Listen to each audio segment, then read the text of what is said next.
They were still at home.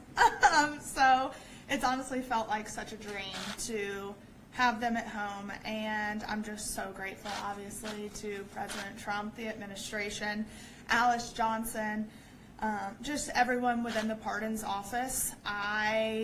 Alice obviously came on my podcast a year and a half ago, I think, before she ever even got the role. And what I respect about her is she's not in the art of giving favors. Neither is President Trump. And when she got the role, she looked into our case. They saw the injustices. The media loves to run with this $30 million scheme without doing the research to look into the documents. And there was no $30 million scheme. But I just appreciate the administration looking into it and seeing the faults within our case, the corruption, and just the weaponization of the DOJ. So we are just so excited and moving forward. Obviously, getting them home the past 2.5 years, I have fought. Like, that was my #1 priority, was getting my parents home. But now that they're home, now we move on to all the other men and women that are in the system and getting them home.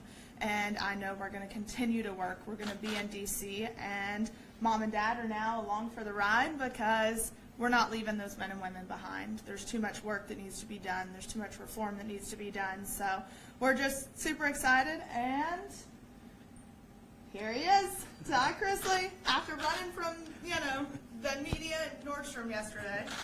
Good morning, guys. Thank you all very much for coming today, for having the interest. I want to thank first and foremost my Lord and Savior, because that's who got me through it. I want to thank President Trump.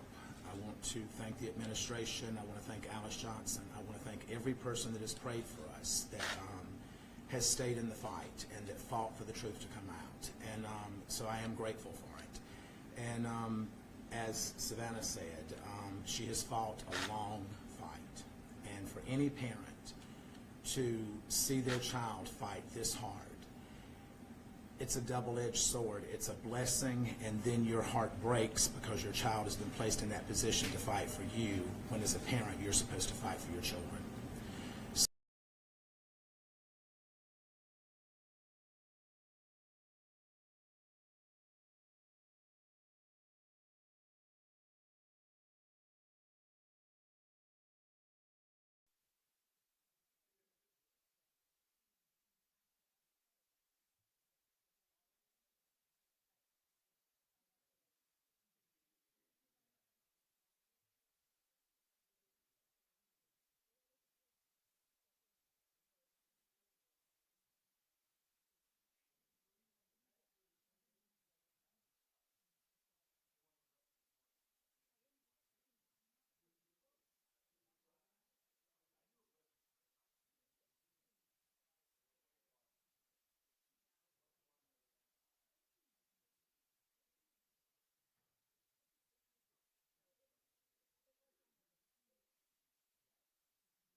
GOP glow.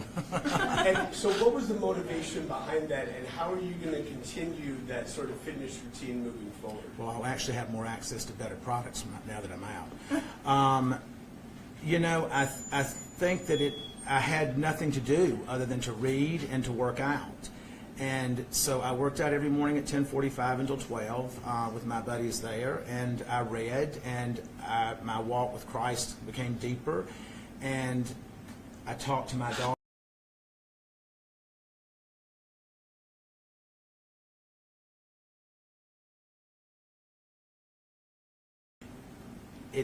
I haven't had the same effects that so many people leaving the prison system have had. So I'm grateful for that. Or maybe it's just all the residual Botox that never wore off.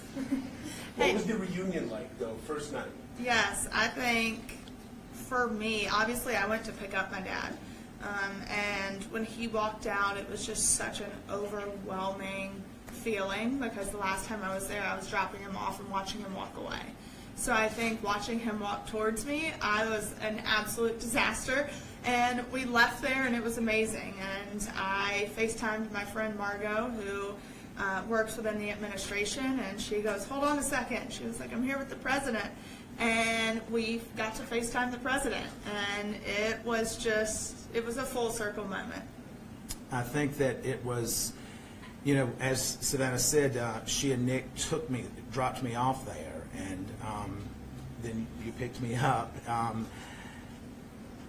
It was, I don't even know that I felt like that it was real at that moment. And I woke up the first morning, and I was looking around, I'm like, this is really real.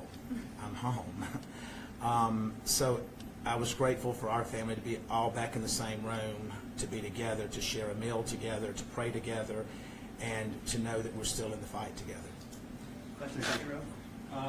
Mr. Chrisley, do you have any remorse for the actions that led to your evisions? Oh, you must be CNN.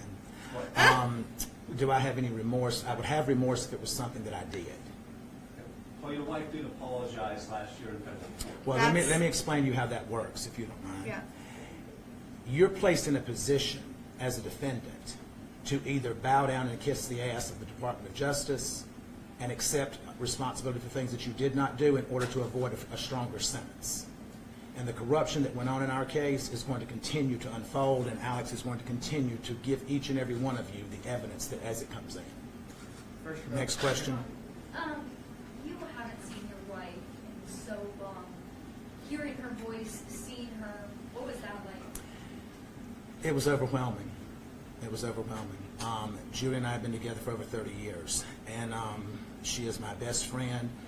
We have raised our children together. The grandchild that is now my legal daughter, and we've had all the ups and downs. You know, we've gone through breast cancer together. We've gone through multiple medical procedures with her, and it was great to be home. No matter where that is, as long as she's there, it's home. Got a question up here? Hey guys, well, welcome home, Todd. Thank you so You're much. welcome. I know this has been a big journey for you and for you, Savannah. What is one thing that happened behind the scenes that maybe you want the public to know and to understand? You want to go first?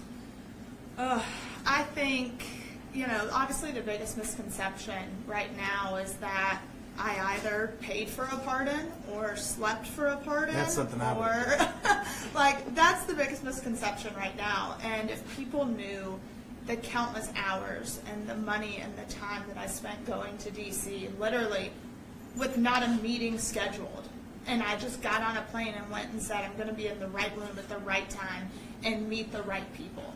I fought hard and I was exhausted, and I begged for meetings. There was nothing I was never too good to ask. And that's the thing, is people think, oh, you're a celebrity, you're white, you have money.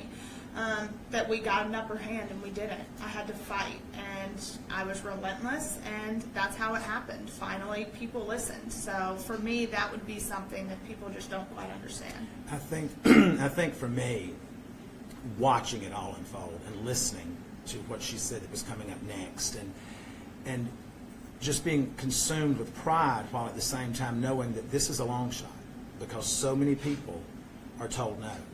And being in the prison system, anyone that says that it's a fair shake, it's not. Because I dealt with young African American males in the prison that I was in that were not treated the same. They were denied programming. They were denied access to certain things. I was not denied that, but we know why I wasn't denied that. And so I think that is a much bigger picture that we all as a society as a whole need to look at, that we are one.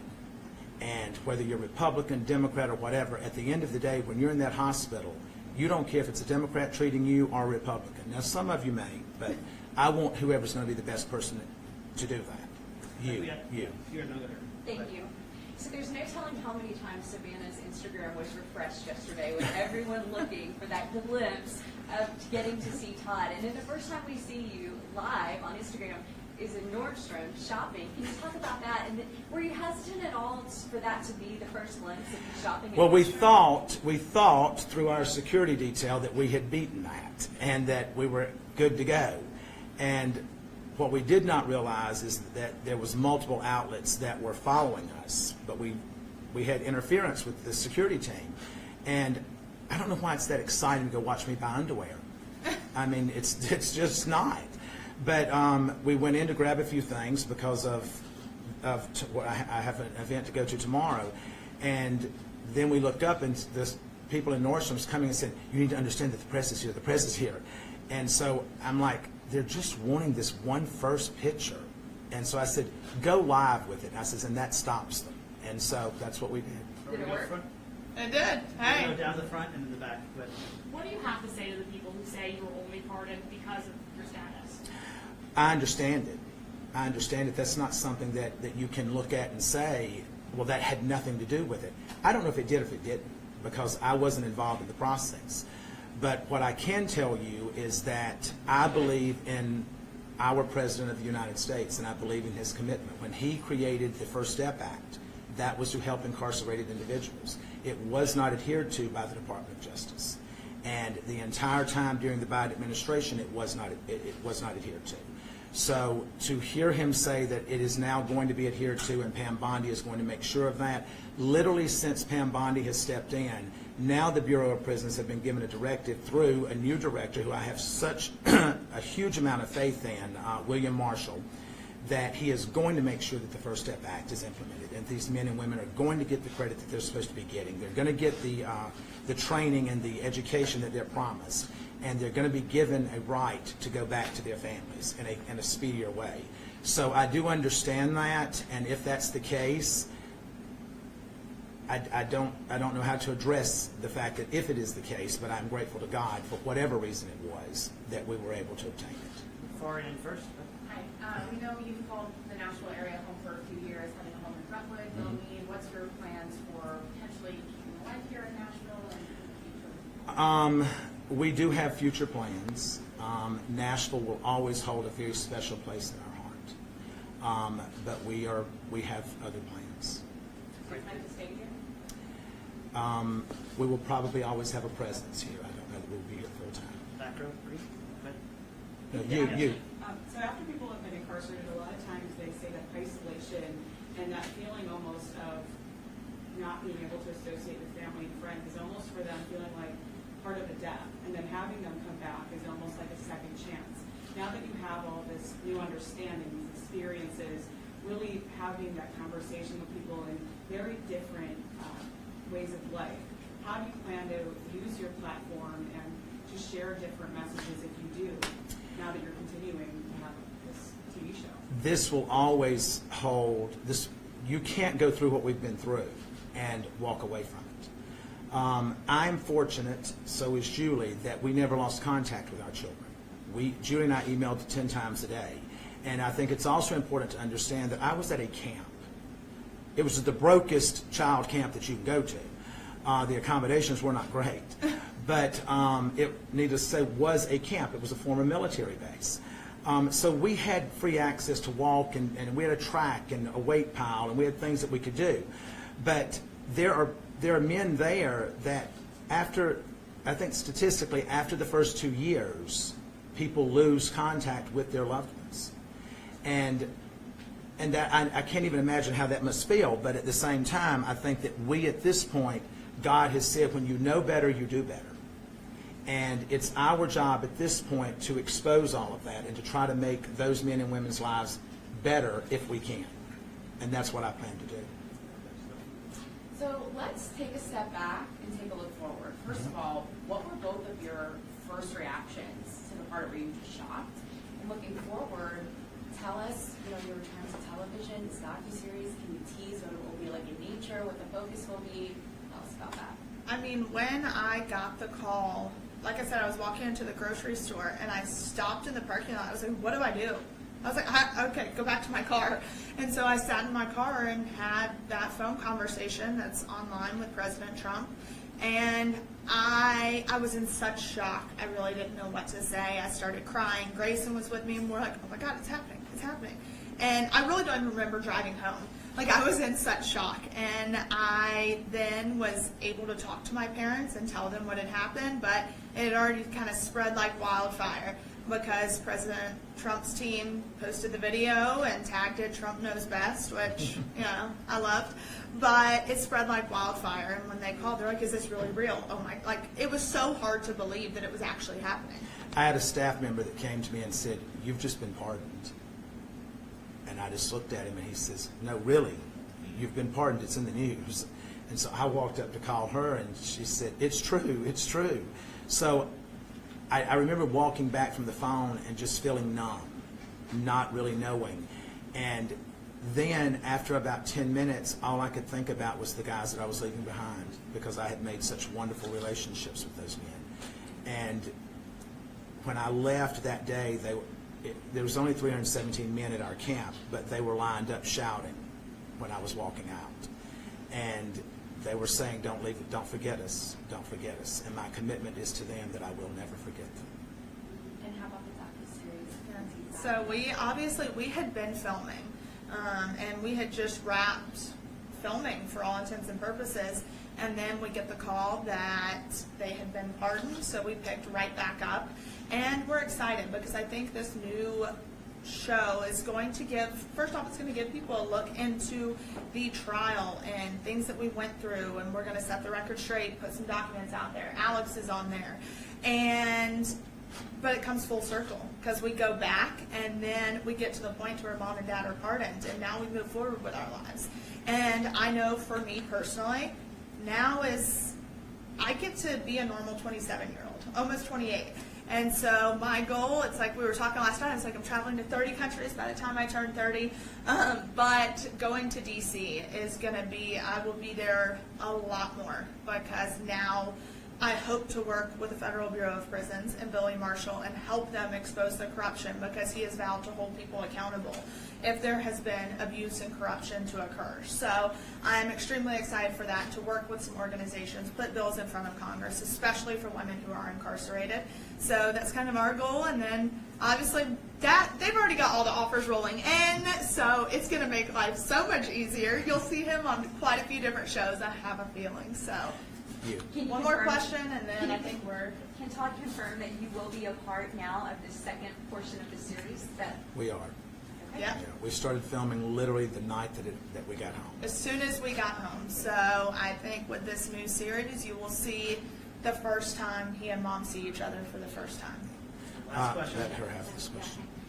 So I understand you're saying you were wrongfully convicted and that information will come out, but my question is, so, it was under the first Trump administration when the investigation happened and the charges, so how can it be political? Well, if you will look at the individuals that prosecuted this case and that lied to the courts, and these prosecutors are no longer with the U.S. Attorney's Office. Tommy Krepp left and is now at the FDIC. Annalise Peters, she is now with Meta. You don't go to Meta and give up a career as a prosecutor. That's not what you do. You don't go to the graveyard of the FDIC when you're trying to build a career as a defense attorney.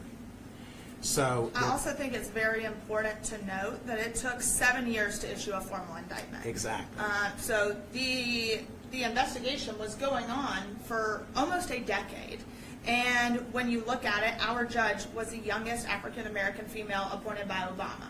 So she allowed so many things to come into trial with the Fourth Amendment violations, and magistrate judge ruled that all the evidence must be thrown out because it was obtained illegally. So we don't know if stuff was planted. Mark Braddock was involved.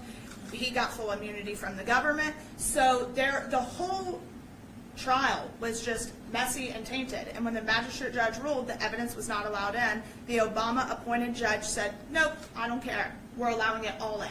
And with an email that said, we need to catch a big fish. And the response was, well, Todd Chrisley is the biggest fish in Atlanta right now.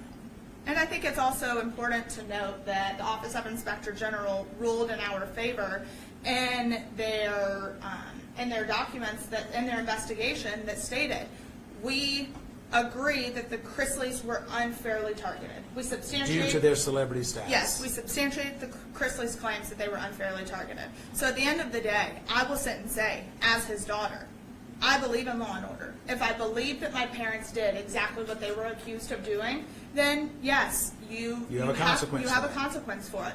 Do I think the consequence should have been 12 years? No, I do not. That's not even a fair sentence if it was true. But I know in my heart of hearts it was not true. I caught these prosecutors in so much misconduct, speaking to the judge, having ex parte communications. And This is in writing. This is It not is in hearsay. writing. Alex exposed the emails. So I think at the end of the day, if you want a conviction, then have a clean conviction. And to go back to your question about it being a Trump administration, it was a Biden administration that the OIG issued the report under that said that we were targeted. Thank you. All right, guys. That's it. Thank you all very much. Thank you. Awesome. Thank you. Thank Y'all have you. a wonderful day. God bless. Thank you.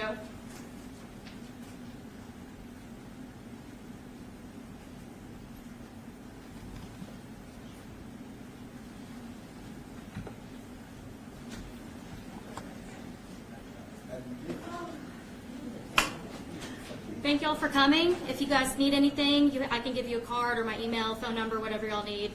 I'm here to help. Thanks. Thank you. So Alex, Alex, want to talk to us? I have some questions. Send those an email to me, and I'll do my best to get those in front of them. I will. Sure. I will make sure that that is included in my request, Alex, from the back.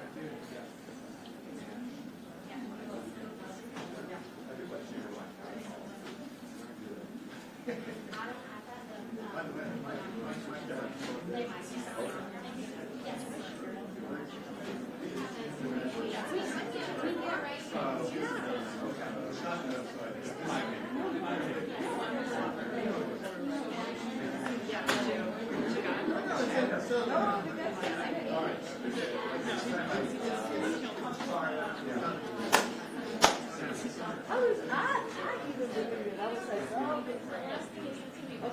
We're going to go live at 11:30, so in 25 minutes. They picked out my song already, so.